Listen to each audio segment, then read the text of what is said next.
Oke, Assalamualaikum warahmatullahi wabarakatuh. Selamat pagi semuanya.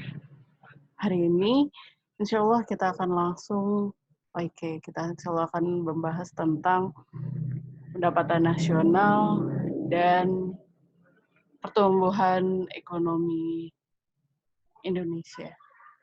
Ya, di sesi kali ini kita akan langsung aja. Maksudnya dua topik ini kita jadikan dalam satu pertemuan karena dia masih berkesinambungan. Juga karena minggu lalu teman-teman ada beberapa yang WhatsApp ingin break setelah UTS, oke silahkan. Tapi nanti akan ada tugas tambahan ya untuk nilai dan tugas teman-teman semua. Oke, di kali ini tentang pendapatan nasional, ada yang tahu pendapatan nasional Indonesia itu tahun 2019 jumlahnya berapa? Coba teman-teman cari, kira-kira kalau pada nyari, dapatnya berapa? Dan sumbernya dari mana?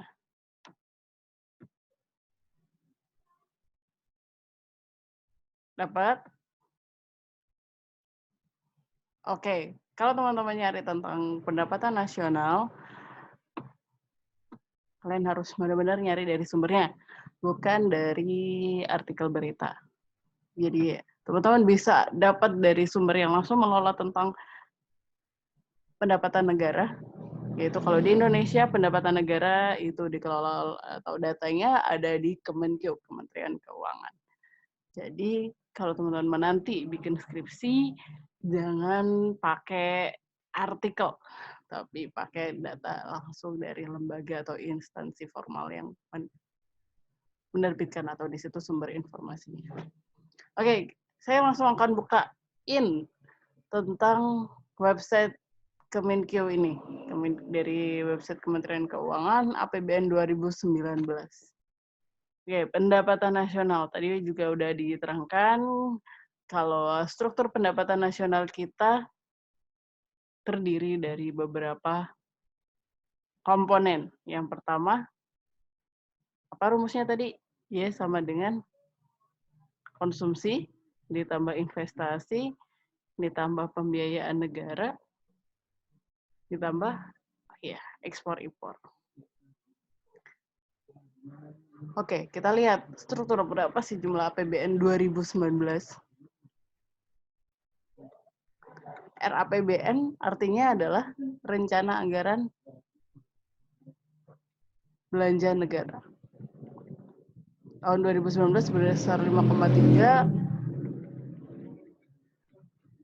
Di sini ya ada datanya langsung.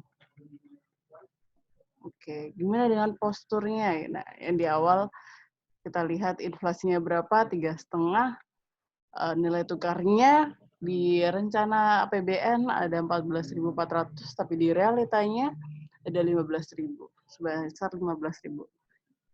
Nilai tukar rupiah ini nanti soal akan kita pelajari juga sekitar pertemuan ke-13 atau 14. Jadi pertemuan akhir menjelang puas. Kemudian harga minyak, lifting minyak, gas. Ini penting kalau dalam negara kita karena salah satu ekspor kita adalah minyak. Ekspor impor kita yang paling banyak juga di bidang perminyakan. Kemudian biaya recovery-nya mengalami realnya lebih rendah, yaitu 10,22 triliun. Gimana dengan postur anggaran? Nah, di APBN 2019 belanja negara kita lebih besar daripada pendapatan negara kita. Ini adalah berapa jumlah APBN kita 2019. Di sini di website Kemenkeu, Kementerian Keuangan disebutkan jika pendapatan negara kita itu sebesar 2.165,1 triliun. Sedangkan belanja kita sekitar 200 triliun lebih banyak daripada pendapatan negara, yaitu sekitar 2.400 triliun. Di mana di sini ya tadi dari mana saja ini ya pendapatan negara rumusnya konsumsi, investasi, pembiayaan dari negara atau yang digunakan oleh government, ekspor impor. Ada juga tax sebenarnya. Jadi makanya di sini kita bisa ngelihat ada perpajakan. Kemudian pembiayaan. Oke. Pendapatan negara. Di sini dapat kan ada perpajakan juga. Ada tax di mana di sini kita melihat bahwa perpajakan ini jumlah pertumbuhan pajak di Indonesia mengalami peningkatan setiap tahunnya. Kemudian ada penerimaan negara bukan pajak, juga fluktuatif. Ada juga pendapatan lainnya adalah seperti PNBP lainnya, pendapatan sumber daya alam yaitu migas dan non migas. Nah, di sini kita lihat bahwa migas itu lebih banyak, 5 kali lebih banyak. Makanya tadi di APBN disebutkan biaya migas dan untuk recovery-nya berapa. Begitu. Di sini disebutkan juga belanja pemerintah, G. Unsur G, komponen G di sini adalah belanja pemerintah pusat. Di sini disebutkan juga dipaparkan bahwa belanja pemerintah pusat naik dari 27 triliun di rencana anggaran terdiri dan maksudnya di sini terdapat kenaikan 27 triliun dari rencana anggaran di tahun sebelumnya. Gitu. Jadi ini adalah unsur G dalam APBN, pendapatan negara, National Income Indonesia. Ya, bisa dilihat. Oke. Untuk apa saja sih anggaran di pemerintah pusat? Ada belanja, kinerja, dan non-KL. Anggaran pendidikan misalnya 163,1 triliun itu untuk alokasi di pusat, misalkan untuk di kementerian. Kemudian 308 sisanya untuk pembiayaan di daerah-daerah. Gitu, ada Indonesia Pintar, BOS, bantuan operasional sekolah, beasiswa bidik misi, pembangunan ruang kelas di daerah-daerah. Kemudian pembiayaan negara atau pusat itu juga salah satunya adalah untuk anggaran kesehatan. Nah, di sini ada alokasinya 123,1 triliun. Jadi pembiayaan negara unsur G yang tadi itu dia dijelaskannya seperti ini. Ada untuk pendidikan, ada untuk kesehatan, yang sekarang kita lihat adalah untuk infrastruktur ya. Di sini ada pembangunan rekonstruksi pelebaran jalan, pembangunan rehabilitasi jalan, bikin bandara, bendungan, rel kereta api. Nah, kalau misalkan teman-teman ada yang rumahnya di sekitar jalur selatan, nah sekarang kereta api jalur selatan sedang mengalami proyek pembangunan double track, yaitu dua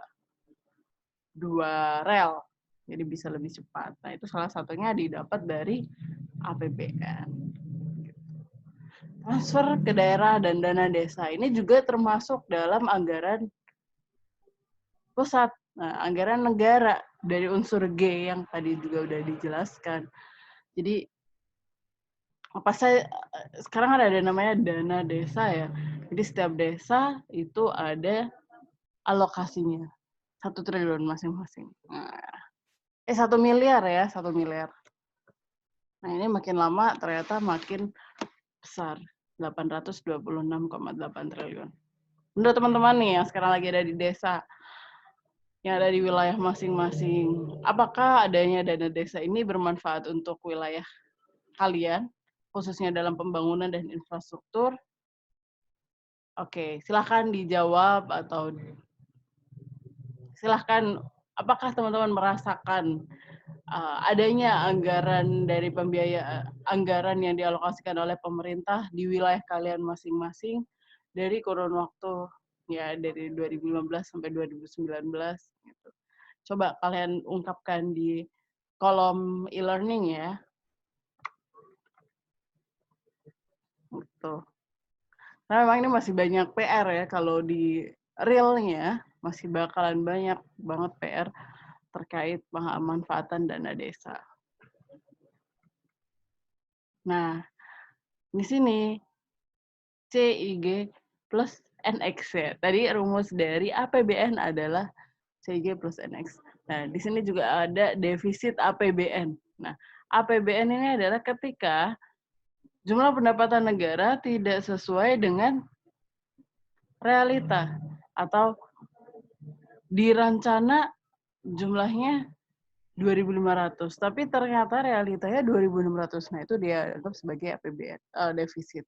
Oke, di 2019 terdapat defisit anggaran 296 triliun. Ya. Jadi, ini merupakan defisit terendah. Nah, oke. Pemerintah mengaku bahwa defisit tahun 2019 adalah defisit yang terendah sejak tahun 2013.